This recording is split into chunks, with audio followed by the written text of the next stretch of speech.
Wow, what a movie. What a movie. Hello and welcome to Mikey's Film Corner. I'm your host, Mikey.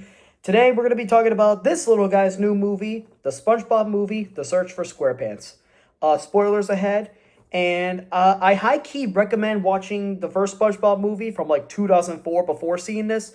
It has no connection. I just personally think if you've never seen a SpongeBob movie before, watch the 2004 one first because there is no SpongeBob movie like that. There truly isn't. It's an absolute masterpiece, and it's a crucial part of my childhood. So I personally recommend watching that before seeing this because this is the first time I've ever fully experienced a SpongeBob movie in theaters. So I'm really happy to be talking about this movie. So again, spoilers ahead.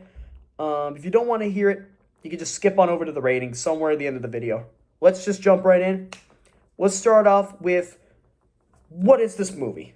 Basically, this movie is a retelling of an episode of SpongeBob with the Flying Dutchman where he's first introduced, except a little more gruesome, a little more intense, and they've been using elements since the first original SpongeBob movie from 2004 where there's a bunch of live action elements, and the show kind of did that already, but this movie did it a little differently. Mark Hamill does the voice of the Flying Dutchman.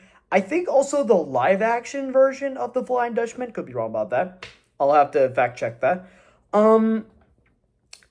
I'll just say this, to anyone who grew up with Brian Doyle Murray in the voice like I did, Brian Doyle Murray is one of the brothers of Bill Murray, who's a very famous Hollywood actor. So he was kind of the perfect person to continue the role. However, I understand why they wanted Mark Hamill.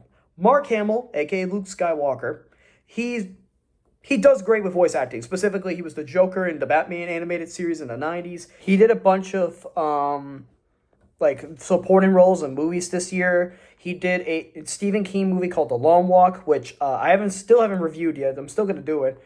And then he also did The Life of Chuck, which I also haven't seen, but I've heard great things. Both movies are great for him. Now, this movie, oh my god, my lighting. This movie is completely different than most of the SpongeBob movies. The animation is completely different, way more slicker, a lot more nicer. And I will give credit where it's due. I think that this movie was meant to be on the big screen. It sounds crazy. The animation doesn't really show it, but it was so worth it being on the big screen. I will say this. This feels like a full-length episode, and I think that was always kind of the plan from the get-go. However, I will say this. It's worth it. So worth it. If you are a big SpongeBob fan, this movie is 100% worth it. My only big critique I'm going to give this movie before I get to the rating, basically, it's just a retelling of the Flying Dutchman story. That's the whole plot of the movie. Like, SpongeBob wants to be a swashbuckler. The Flying Dutchman is trying to train him. That's it. That's the whole movie. It's simple, easy to understand. My only big critique is Ice Spice. She does not deserve a paycheck from this whatsoever. The fact that you had the actual cojones to actually go in there and actually make a song for a freaking SpongeBob movie, and it's trash, that shows guts. It's my Xbox lighting, by the way. That's why I look green all of a sudden. I am disappointed, absolutely disappointed that Ice Spice of all people is on the soundtrack. Absolutely ashamed. Just like Megan Fox with FNAF 2, why do we have Ice Spice in this? No one asked for her. Could have got Ocean Man by Ween again, but no. We got Big Guy, Big Guy. SpongeBob, Big Guy, Pants Okay. Like, what the hell are we doing? Terrible. Awful. It's an awful song. Other than that god-awful, atrocious song, I'm giving this movie a 9 out of 10.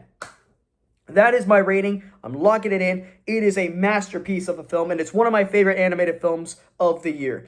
This should be an Oscar contender, but they're not going to give it the award or any kind of recognition because it's SpongeBob. Makes no sense. Make it make sense. So, I'm giving it a 9 out of 10. And I'm a big SpongeBob fan saying that. If you guys enjoyed the video, please make sure to smash the like button and smash that subscribe button. I don't know what I'm doing. I'll see you guys in the next video. Deuces.